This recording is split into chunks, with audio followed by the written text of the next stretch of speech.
આદરણીય ગુરુજનો તથા અહીંયા પધારેલા અતિથિશ્રીઓ અને અભૂતપૂર્વ વિદ્યાર્થીઓ તેમજ વડીલો સૌને મારા સચ્ચદ વંદન।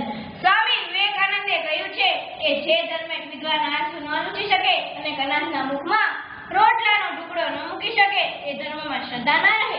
જેવી રીતે અનુશાસન, પ્રતિષ્ઠા અને પરંપરા આ ત્રણ કોઈ શાળાના આધારસ્તંભો છે, તેવી જ રીતે યજ્ઞ, દાન અને તપ આ ત્રણ ધર્મના આધારસ્તંભો છે। ધર્મ એટલે શું? આ પ્રશ્નનો ઉત્તર આપવામાં ભલભલા પંડિતો ગોથું ખાઈ જાય છે અને તમે જ્યારે કોઈ બાબતની વ્યાખ્યા કરવા બેસી જાઓ ત્યારે તે બાબતનો મહદઅંશે ક્ષય થઈ જાય છે। મારા વિષયનો ઉઘાડ કરું તો જીવનમાં ધર્મની શી વિશેષતા છે એ આપણે સમજવાની જરૂર છે, કારણ કે ધર્મ વિના ચાલશે જ નહીં।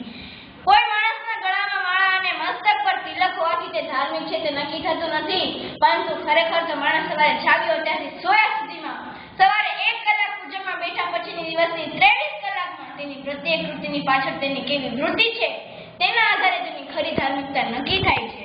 દાખલા તરીકે કોઈ માણસ કહે છે કે હું સવારે નાયા પહેલા કશું લેતો નથી, પરંતુ ઘરની બહાર નીકળ્યા પછી તે ઘણા ખરાને નવડાવી દેતો હોય છે, તો તેને ધાર્મિક ના કહી શકાય।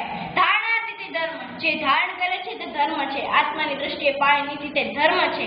ધર્મ એટલે આત્મભાન અને આત્મજ્ઞાન, ધર્મ એટલે જીવનનું વિજ્ઞાન, ધર્મ એટલે મનને અંકુશમાં રાખવાની યુક્તિ, ધર્મ એટલે ફરજ, ધર્મ એટલે જીવનની પર જેમ માંગે તે કરવું, ધર્મ એટલે શાસ્ત્ર જેમ કહે તેમ કરવું।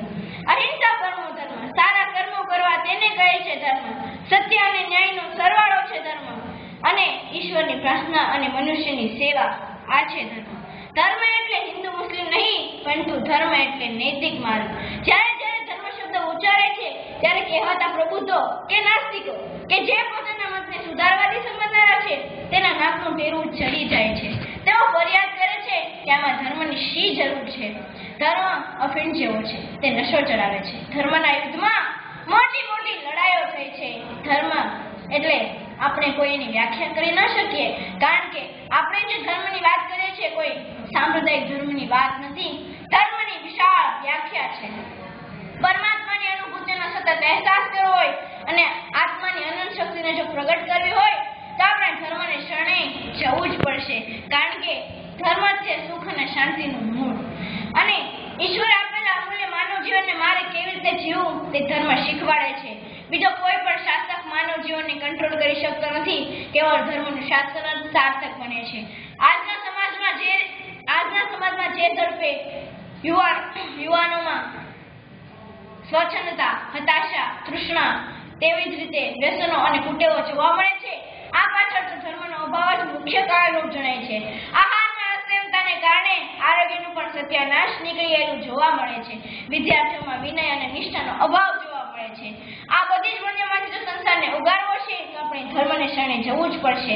આજના યુવાનો ભાગ્યે ધર્મગુરુના સંપર્કમાં આવે છે, તેમજ કથા પ્રવચનનું શ્રવણ કરવા જાય છે, અને તેઓ મંદિરે દર્શન કરવા જતા છે ખરા, પરંતુ આત્માની અનંત શક્તિને અને આત્માની ઈશ્વરની બધી જ અનુભૂતિને જો એમને પ્રાપ્ત કરવી હશે તો તે એમ નહીં ચાલે, કારણ કે આપણે ધર્મને લાવવો જ પડે, ધર્મ વિના ન ચાલે।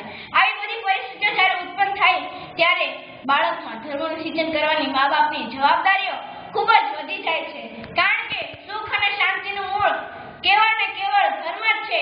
બે ધર્મ વચ્ચે કદી ઝઘડો નથી થતો હોતો, બધા ધર્મનો અધર્મ સાથે જ ઝઘડો હોય છે, અને આપણે હર કોઈ માણસ પોતાના જીવનમાં સુખ, શાંતિ અને આબાદી આ ત્રણ વસ્તુની ઈચ્છા કરે છે, પણ ક્યાંથી મળે તે વિચારતો નથી, અને આજે માણસને પાપમાં રાચી રહેવું છે અને પુણ્યની આશા રાખવી છે, એ બને ખરું? આજે ધર્મને બદલે ધનની પ્રતિષ્ઠા વધતી જાય છે, વાણી, વિચાર અને વર્તન વિલાસ તરફ ઢળતા જાય છે, હૈયામાં વાસનાના વહેણ સુકાતા જાય છે, વેર ઝેરના પવન ફૂંકાતા જાય છે। આવામાં શાંતિ અને આબાદી મળે ખરી? સૌની ફરિયાદ છે કે સુખ નથી મળતું, પણ સુખ જોઈતું હોય તો જીવનમાં ધર્મ લાવવો જ પડે। ધર્મ આપણને કેટલું શીખવે છે, માનવ જીવન જીવતા શીખવે છે। જેની પાસે ધર્મ નથી તે ભટકતું પશુતુલ્ય જીવન જીવે છે। અરે આજે પણ કેટલાય જંગલોમાં માનવી આવી જ રીતે જીવે છે, કારણ કે તેની પાસે જીવન પ્રણાલી, વે ઓફ લાઈફ, વિચાર પ્રણાલી, વે ઓફ થિંકિંગ, અને પૂજા પ્રણાલી એટલે કે વે ઓફ વર્શિપ આવી બધી વસ્તુઓ નથી। વિશ્વના કેટલાય રાષ્ટ્રોએ આ વાત ઉપાડી તેની સમૃદ્ધિ વધારી છે। રાષ્ટ્રને બિનસાંપ્રદાયિક બનાવ્યો એટલે સત્તાધારી પ્રધાનો ધર્મહીન બન્યા, જેના કારણે ભ્રષ્ટાચાર, લાંચ, રૂશ્વત, ભેળસેળ, દાણચોરી, ગુંડાગીરી, નિર્લજ્જતા, શોષણખોરી વગેરે દૂષણો વધવા લાગ્યા. મોંઘવારીનો ઇન્ડેક્સ આકાશને આંબવા લાગ્યો. જગતનો તાત એવો ખેડૂત દેવાના દરિયામાં ડૂબી જવાથી આઘાત પ્રત્યાઘાત રૂપે સામૂહિક આપઘાત કરવા લાગ્યા અને ગરીબો ભિખારી બની સ્મશાન તરફ ધસાવા લાગ્યા અને શ્રીમંતો દારૂ, દુરાચાર, ચરસ, વ્યસનો વગેરેના ગોકુળમાં ફસાઈને રોગીશ બની પરલોક ભેગા થવા લાગ્યા. અને માનવ જીવનને જો નૈતિક અને ઉચ્ચ બનાવવું હોય તો આપણે એક વાત યાદ રાખવી જરૂરી છે કે આપણા જીવનમાં ધર્મનો વિકાસ થવો જોઈએ.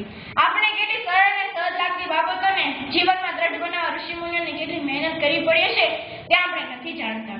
ઋષિમુનિઓએ પોતાની સમજણ, શાંતિ, બુદ્ધિ વગેરે વાપરતા લોહીનું પાણી અને હાડકાનું ખાતર કર્યું ત્યારે જીવનમાં કેટલીક બાબતો સ્થિર થઈ છે. દાખલા તરીકે જીવનમાં મા, બહેન, દીકરી સામે કુદર્શી ન કરે આપણે કોણે શીખવ્યું? કેવળ ને કેવળ ધર્મ જ આ બાબત સ્થિર કરી શકે છે. આમ આપણે એક વાત હંમેશા યાદ રાખવી છે કે જો રાષ્ટ્રને વિકાસ અને સમૃદ્ધિની દિશા તરફ લઈ જવો હોય તો આપણે પોતાના રાષ્ટ્રમાં ધર્મનો વિકાસ કરવો જોઈએ. અને આપણે માનતા શું કે આજના આધુનિક યુગમાં ધર્મની શી જરૂર છે? પરંતુ આઈન્સ્ટાઈન નામના વૈજ્ઞાનિકે પણ કહ્યું છે કે ધર્મ વિનાનું વિજ્ઞાન કાગળું છે અને વિજ્ઞાન વગરનો ધર્મ આંધળો છે. તેમજ સોલોનીઝ નામના વૈજ્ઞાનિકે પણ કહ્યું છે કે આપણે તમામ ક્ષેત્રોમાંથી ધર્મને દૂર કરી ઘણી મોટી ભૂલ કરી છે. જો આપણે પોતાના જીવનમાં ધર્મ લાવવો હશે અને આપણે પ્રજાને સુખ અને શાંતિ આપવી હશે તો આપણે ધર્મને શરણે જવું જ પડશે. કારણ કે ધર્મનું લક્ષ્ય અંતિમ સત્યનો અનુભવ. છેલ્લે મને ભગવદ્ ગીતાના કેટલાક શ્લોક યાદ આવે છે તો છેલ્લે એટલું જ કહીશ કે યદા યદા હિ ધર્મસ્ય ગ્લાનિર્ભવતિ ભારત અભ્યુત્થાનમ ધર્મસ્ય તદાત્માનં સૃજામ્યહં.